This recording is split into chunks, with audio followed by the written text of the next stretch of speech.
Assalamualaikum warahmatullahi wabarakatuh. Perkenalkan, nama saya Seren Aroyosi dengan NIM D1D021107 dari Program Studi Kehutanan kelas R002 Fakultas Pertanian Universitas Jambi. Video ini dibuat untuk memenuhi tugas mata kuliah Biologi Umum.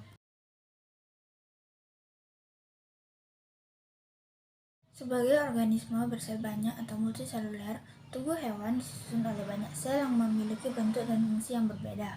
Sel-sel yang berkelompok dan memiliki bentuk dan fungsi yang sama dalam tubuh hewan disebut sebagai jaringan hewan. Seperti pada tubuh manusia, jaringan dalam tubuh hewan terbagi menjadi dua kelompok, yaitu jaringan benih germinal dan jaringan tubuh somatis. Jaringan benih atau germinal adalah jaringan yang aktif membelah diri untuk menghasilkan benih baru, sementara jaringan tubuh atau somatis merupakan jaringan yang terdapat dalam tubuh hewan sepanjang hidupnya. Jaringan tubuh somatis pada hewan dibagi menjadi 4 jaringan utama, yaitu jaringan epitel, jaringan ikat, jaringan otot, dan jaringan saraf. Jaringan epitel pada hewan merupakan jaringan yang berfungsi sebagai pelapis organ dan rongga tubuh bagian luar hewan. Jaringan epitel berlokasi pada permukaan tubuh hewan yang membatasi organ tubuh dengan lingkungan luarnya. Jaringan epitel yang melapisi permukaan tubuh atau lapisan luar tubuh disebut sebagai epitelium. Jaringan epitel yang membatasi rongga tubuh disebut mesotelium, dan jaringan epitel yang membatasi organ tubuh disebut endotelium. Jaringan epitel berfungsi untuk melindungi jaringan yang ada di bawahnya dari kerusakan sebagai pengangkut zat antar jaringan dan sebagai tempat keluarnya enzim. Berdasarkan bentuknya, jaringan epitel dibagi menjadi 3 jenis, yaitu epitel pipi, epitel batang atau silinder, dan epitel kubus. Berdasarkan jumlah lapisan selnya, jaringan epitel dibagi menjadi beberapa jaringan, yaitu epitel pipi selapis atau sederhana, yang kedua epitel pipi berlapis, yang ketiga epitel batang selapis, yang keempat epitel batang berlapis banyak, yang kelima epitel kubus selapis, yang keenam epitel kubus berlapis banyak, yang ketujuh epitel transisi. Jaringan ikat.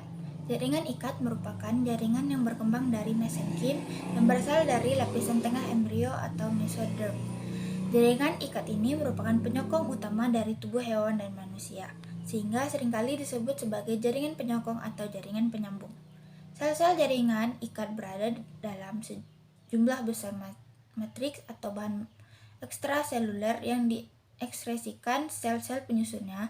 Letak sel-sel jaringan ikat tidak berhimpitan rapat atau berpencar-pencar bila berhubungan dengan ujung protoplasmanya. Jenis jaringan ikat dibagi menjadi 3, yaitu jaringan ikat sebenarnya, jaringan tulang atau rangka, dan jaringan darah dan limfa. Fungsi jaringan ikat pada hewan yaitu sebagai pelekat satu jaringan dengan jaringan lainnya, sebagai pembungkus organ-organ, sebagai pengisi rongga yang ada di antara organ-organ. Jaringan otot. Jaringan otot merupakan jaringan yang berasal dari lapisan embrional dan disusun oleh sel-sel khusus yang mampu berkontraksi karena mengandung miofibril sebagai elemen kontraktil. Jaringan otot ini kira-kira membangun 40% dari berat tubuh vertebrata termasuk manusia. Fungsi jaringan otot pada hewan adalah sebagai alat gerak aktif karena kemampuan berkontraksi. Jaringan otot dibagi menjadi 3 jenis berdasarkan bentuk dan cara kerjanya. 3 jenis jaringan otot tersebut adalah otot polos, otot lurik, dan otot jantung. Otot polos merupakan jaringan otot yang disusun oleh sel-sel yang berbentuk kumparan dengan satu inti di tengahnya. Karena sitoplasma atau sarkoplasma mengandung filamen yang tidak teratur, otot polos tidak terlihat lurik. Saat miofilamen memendek, otot akan bereaksi. Otot polos ini berkontraksi di luar kesadaran. Gerakannya dapat terus-menerus, lambat tetapi tidak mudah lelah. Jaringan otot polos terdapat pada dinding pembuluh darah, saluran pencernaan makanan, dan saluran telur. Otot polos ini tidak hanya dimiliki hewan vertebrata, tetapi juga oleh hewan invertebrata. Otot lurik merupakan jaringan otot yang disusun oleh serabut-serabut otot atau sel-sel otot, serta memiliki banyak inti yang terletak di bagian tepinya. Karena otot lurik melekat pada rangka atau tulang, otot ini disebut juga sebagai otot rangka. Miofilamen otot lurik memiliki susunan yang teratur, membentuk garis-garis melintang terang dan gelap. Karena itulah, otot rangka juga disebut sebagai otot serat lintang atau otot lurik. Otot jantung.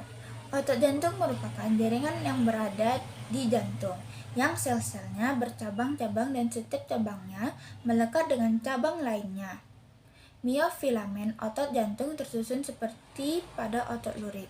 Sel otot jantung memiliki satu inti yang terletak di tengah. Setiap sel otot jantung terhubung dengan sel lainnya dengan keping interkalar, sama seperti kedua otot lainnya. Kontraksi otot jantung juga berada di luar kesadaran.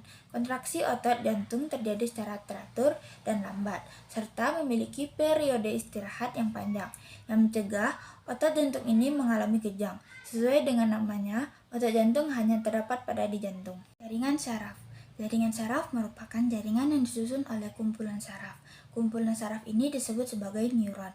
Neuron merupakan kesatuan fungsional dari sistem saraf yang memiliki kemampuan menghantarkan impuls atau konduktivitas sehingga terjadi komunikasi antara reseptor atau sel atau organ penerima rangsang dengan efektor atau jaringan atau organ yang memiliki reaksi langsung seperti kelenjar atau otot.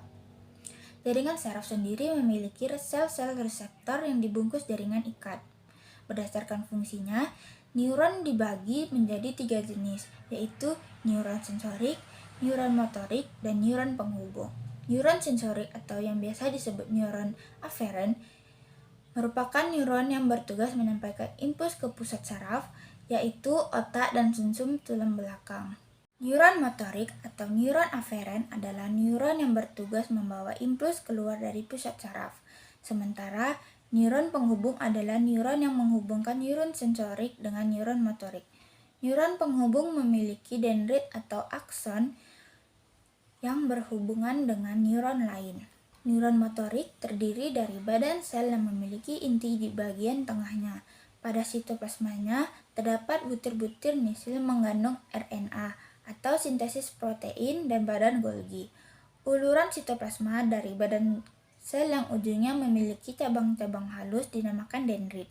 Dendrit ini berfungsi menghantarkan impuls ke badan sel, sementara uluran sitoplasma yang lebih panjang dinamakan akson atau neurit, yang berfungsi menghantarkan impuls dari badan sel ke neuron lain atau ke efektor. Setiap akson tersebut memiliki aksoplasma yang berhubungan dengan sitoplasma pada badan sel, yang merupakan kelanjutan dari membran plasma pada badan sel. Akson ataupun dendrit yang berukuran panjang dilapisi selubung mielin yang memiliki fungsi sebagai isolator. Sementara di sebelah luarnya dibungkus selaput neurilema sel Schwann yang berperan dalam nutrisi generasi akson yang rusak atau putus dan membentuk selaput mielin. Di antara dua sel Schwann tersebut terdapat simpul Ranvier.